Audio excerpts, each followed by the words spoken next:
తెలంగాణ భవన్లో BRS working president KTR భారత రాష్ట్ర సమితి నూతన సంవత్సర డైరీని ఆవిష్కరించారు. అనంతరం కేటీఆర్ తెలంగాణ ప్రజలకు, భారతదేశ ప్రజలకు నూతన సంవత్సర శుభాకాంక్షలు తెలియజేస్తూ 2026 నూతన సంవత్సర సందర్భంగా భావోద్వేగభరిత ప్రసంగం చేశారు. 2026వ సంవత్సరంలోకి అడుగు పెడుతున్న ఈ శుభ సందర్భంలో ఒకటే విషయం గుర్తుంచుకోవాలని కేటీఆర్ పిలుపునిచ్చారు.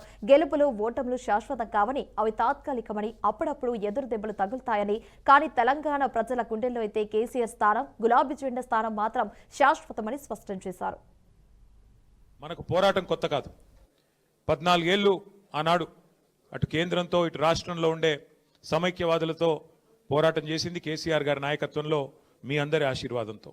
అట్లాగే 10 ఏళ్లు మరి తెలంగాణ రాష్ట్రం ఏర్పడ్డ తర్వాత మీ అందరి కష్టంతో, మీ అందరి దయతో కేసీఆర్ గారు ముఖ్యమంత్రిగా పదవి బాధ్యతలు చేపట్టిన తర్వాత 10 ఏళ్ల తెలంగాణ మీద కేసీఆర్ గారి ప్రగతి సంతకం చిరస్మరణీయమైనది. దాన్ని ఎవరు తుడిపేయలేదనే మాట కూడా నేను మీకు గుర్తు చేస్తా ఉన్నా.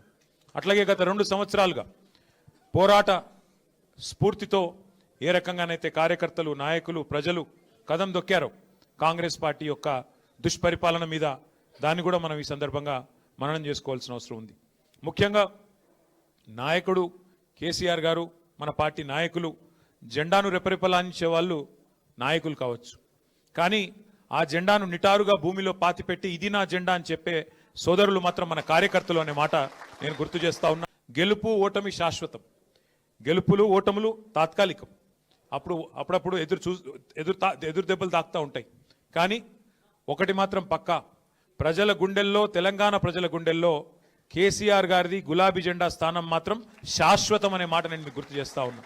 గెలుపోటములతో నిమిత్తం లేకుండా, గెలుపుతో ఓటమితో సంబంధం లేకుండా మన ప్రయాణం ఇట్లే కొనసాగాలి.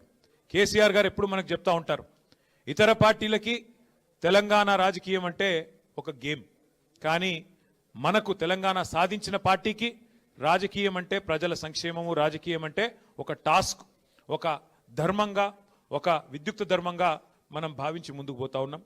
కాబట్టి ఈ ప్రయాణంలో అలుపెరుగని బాటసారులా ముందుకు నడుస్తున్న మా కార్యకర్తలందరికీ పేరు పేరున శుభాకాంక్షలు తెలియజేసుకుంటూ, ఈ సంవత్సరం, ఈ 2026 సంవత్సరం ఒకవైపు పోరాటాలని కొనసాగిస్తూనే మరొక వైపు పటిష్టమైన సంస్థాగత నిర్మాణం కూడా చేసుకోవాల్సిన అవసరం ఉంది. కాబట్టి పోరాటము, నిర్మాణము రెండింటినీ ఆలంబనగా చేసుకొని ముందుకు సాగుదాం. ఈ ప్రయాణంలో నాకైతే సంపూర్ణమైన విశ్వాసం ఉంది, మనం విజయం సాధిస్తాం. ఎందుకంటే ధర్మం మన వైపు ఉంది, న్యాయం మన వైపు ఉంది, నిజాయితీ మన వైపు ఉంది. ఇవాళ 2 పార్టీలు ఒకటై మన మీద కత్తులు దూస్తున్న సందర్భాన్ని మీరు చూస్తూ ఉన్నారు. కేంద్రము, రాష్ట్రము, ఆ రాష్ట్రంలో కేంద్రంలో ఉండే 2 పార్టీలు ఇవాళ ఒకటై, ఒక జట్టై మనను తుదముట్టించే ప్రయత్నం చేస్తున్న విషయం కూడా మీ అందరికీ అర్థమవుతానే ఉంది.